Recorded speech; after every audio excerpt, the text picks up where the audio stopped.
Happy New Year and welcome to the video. Today's video is about Ansoff Matrix.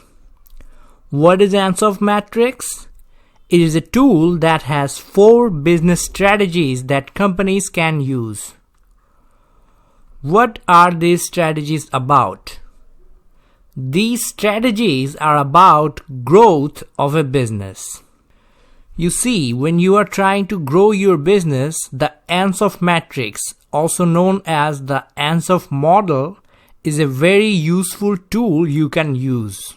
And now, before I continue, the mandatory request from me is that you can always subscribe to this channel. And if you want to know why you should subscribe to this channel, you can stick around till the end of this video to find out. You can also stick around till the end of this video to find out what Ansoff Matrix is all about. Now let's continue. First of all, why is Ansoff Matrix called Ansoff Matrix in the first place? Well, it is because of Igor Ansoff. This gentleman. He developed this model in 1957. And this was initially published in Harvard Business Review. Yes, that Harvard Business Review, HBR. Now, this model has 4 different strategies that I am going to describe individually in this video. But first, you need to know what are the aspects of growth that is considered with this model. The first aspect is the product. The product that is actually being sold. And the second aspect is the market, as in where the product is being sold. Or who are you selling your product to?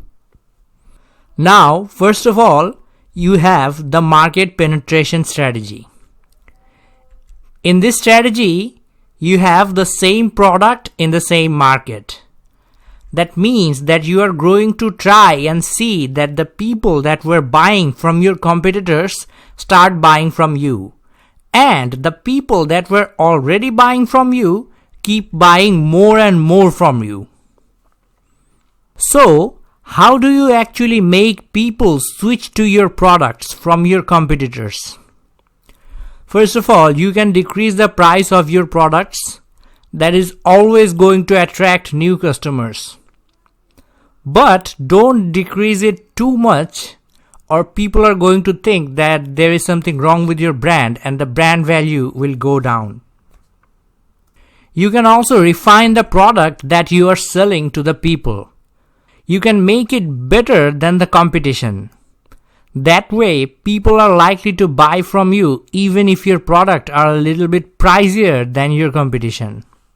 And in this strategy, you also need to increase your promotional efforts. You need to aggressively push your products in the market so that the potential customers get more and more interested in your brand. And another thing is making customers buy more from you. And how do you actually make people that were already buying from you buy more from you? First of all, you need to introduce some loyalty programs that rewards these people in some way so that they are incentivized to buy more from you. And one other way of going through with the market penetration strategy can be with merger and acquisition. Meaning you acquire one of your competitors. So even if people are buying from your competitors, they are not actually your competitors, they are you. You will be the owner of both of the brands. And after this, we have market development strategy. In market development strategy, you are going to be using the same product but in a new market. It means you are developing your market. New market does not always mean you are taking your product in a new geographical segment. Yes, launching your product in new areas is also going to be called market development, but market segmentation can be done in a lot of other ways. the market can be segmented in different ways. It can be segmented on the basis of age, gender, and other different demographics.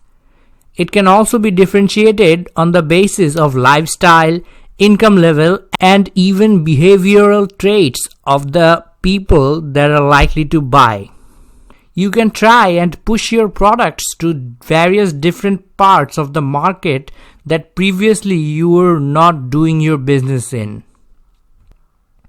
So, when a company tries to reach a foreign market to extend its business, it is the most obvious example of market development. But if a company modifies its products a little bit and tries to push it to a different market segment in the same geographical area, that strategy can also be called a market development strategy. And after that, you have the product development strategy. In product development strategy, you are going to be introducing a new product in the same market. Product development means you are going to come up with a completely new product. It does not mean improving some aspects of an existing product you already have. A completely new product you need to have. You have to develop a new product. And in order to do that, you have to figure out what type of products are going to be a good fit for your portfolio. Meaning, if you are manufacturing cars, it might not always be a good idea to start manufacturing soap or shampoo. Not always, but sometimes you can go for that kind of product development as well. But that is a different discussion all on its own. You need to think about the thing that you can make that can properly complement on what you already make. Maybe you were previously getting the tires of the cars from another company. Now you can start producing tires and sell them in the market as well as use them in the cars you produce. You can see my video about horizontal and vertical integration to understand this concept more. A better example can be that you were previously selling cars and now you are starting to produce motorcycles. In order to figure out what you are actually going to produce, you have to heavily invest in the research and development team of your company. They are going to have to come up with your decision of how to go ahead with this strategy. Again, in this strategy, you have the option of acquiring the product of a different company and extending your overall product portfolio. And lastly, you have diversification. For diversification, I believe you already know what is coming.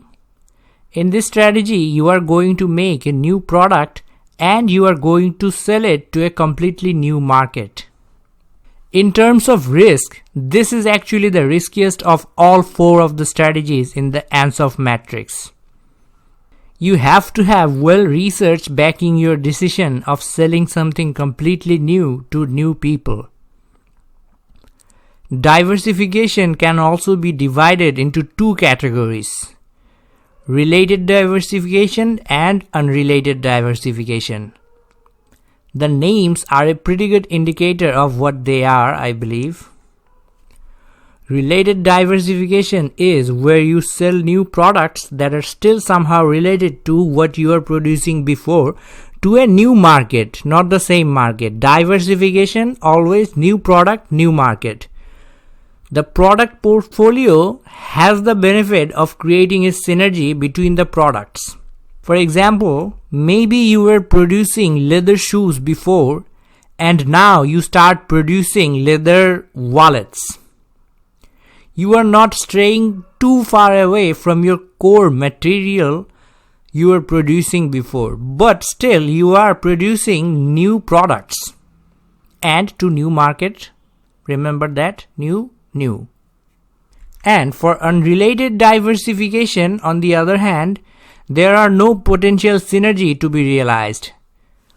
But companies do go for unrelated diversification if they see some potential in that field. The example here would be that you were producing leather shoes before and you suddenly decide to open a new restaurant chain in a different country. That can be an example of unrelated diversification. And those were the 4 strategies of the Ansoff Matrix. That was easy enough. But now I am going to go through all of them once again. Here you have 4 strategies. These strategies are going to be implemented in either existing or new market or existing or new products. So when you are selling existing products in an existing market, that strategy is going to be called market penetration strategy.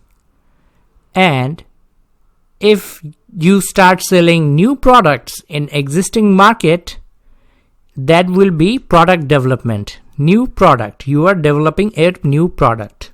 That is product development. And if you start selling the same products in a new market, that will be developing a new market. You are going through a new market.